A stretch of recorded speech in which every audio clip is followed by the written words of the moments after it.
And good evening, everyone. There are a lot of questions directed at the White House tonight after a funding freeze was put in place by the Trump administration that took effect right at 30 minutes ago. That freeze was part of an executive order signed by the president to pause all federal grants, loans, and other funding. But just minutes into its being in effect, a federal judge blocked it, preventing that from actually happening until next Monday at 5 o'clock in the evening. Now, to be clear, this does not impact federal dollars paid directly to you, like Social Security or Medicare. But there is a lot of concern surrounding billions of dollars promised to state programs and organizations.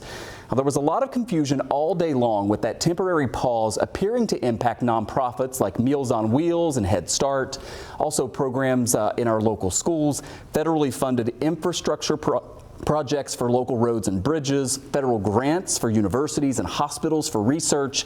Even the Medicaid portal was down for part of today. Remember, that is federal money that is sent to the states to then give to individuals. The White House signaled that the Medicaid portal should be back up and running soon. Our federal lawmakers today with very different views on this, depending on their political party. This is a dagger at the heart of the average American family in red states, in blue states, in cities, in suburbs, in rural areas. It is just outrageous. But I think the president was pretty forthright when he said that we're going to examine all elements of the federal government. The Biden administration tried to shovel money out the door in the last month of the term at a frenetic pace. Earlier today, New York Attorney General Letitia James joined several of her counterparts announcing a lawsuit challenging that move by the president. And again, a federal judge has sort of put a pause on the pause of funding. We have two political analysts joining us here tonight. On the left, Democrat Jessica Schuster, and on the right, Conservative Party member and Trump supporter Russ Gugino. It's great to have both of you here to kind of talk through this. And again, just to stress to everybody, apparently we're now sort of back to where we started earlier today with the pause on funding being paused. But Jessica, I wonder, just to start here, what you make of, I guess, in some ways, just the chaos of what we dealt with today and trying to figure out what was going on.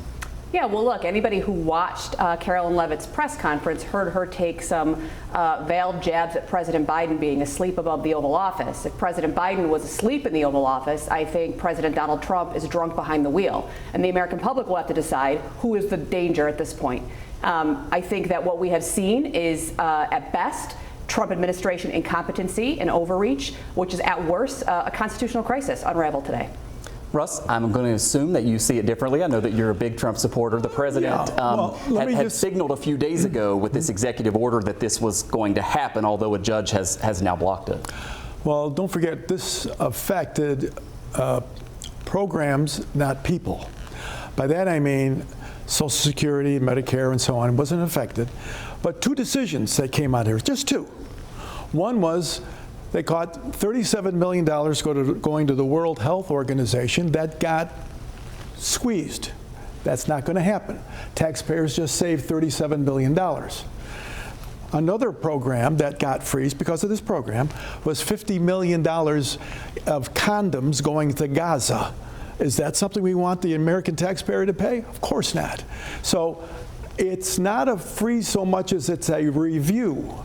It's not an impoundment. It's a look-see to see what kind of things could be saved because the taxpayers are demanding it. Jessica, I think supporters of President Trump, like Russ and a lot of people watching, would say he sort of ran on this, maybe not this specific proposal, and that he won the election. How do you respond to that? Well, look, Democrats have been saying for a year now, if somebody puts it in writing, you should believe them, and they are going to do it. I would just push back on Russ and say programs are people. This money goes out not just to blue state Democrats. This is funding to poor children in West Virginia who are receiving a public education. This is funding for veterans, for service members' families to receive scholarships, VA loans. While we may say that this isn't affecting people, look, there's a $60 million payment that ECMC, Erie County Medical Center, relies on yearly. That funding is now in jeopardy. That will certainly affect people. That will affect people here. That will affect people elsewhere who come here for trauma treatment. I mean, I think it is really short-sighted to pretend like these actions were not meant to affect the American people. They certainly were. And what we've seen now is overreach and backlash. And I guess the American people will have to decide if this is what they want for the next 4 years. They'll remember very quickly what 2016 through 2020 was like. Russ, I wonder if you could just comment on sort of the execution of this as well. I mean, Jessica mentioned the White House press briefing earlier today, the first one with the new press secretary, and there weren't a lot of answers. It was a lot of like, I'm going to have to get back to you. Do you wish they had sort of had their ducks in a row before getting us to this point? Well, first, I'm not sure they have the authority to do all the things they want to do. They're pausing and they're looking. And as I said, $87 million on two different decisions in one stroke of the pen saved American taxpayers a lot of money. But in terms of the permanency of this, it needs to be reviewed. It needs to be reviewed in the courts, absolutely. Again, this is not an impoundment, or else we would be looking at the Impoundment Control Act of 1974, which was done under Nixon, which allows the president to impound funds with the approval of Congress. I think Congress is going to be involved in saving money, and I think the president can't unilaterally take out of the budget what Congress has put in. But I think they can jointly, and they will jointly, get together and figure out some of the waste. I remind everyone that we have a $36 trillion deficit.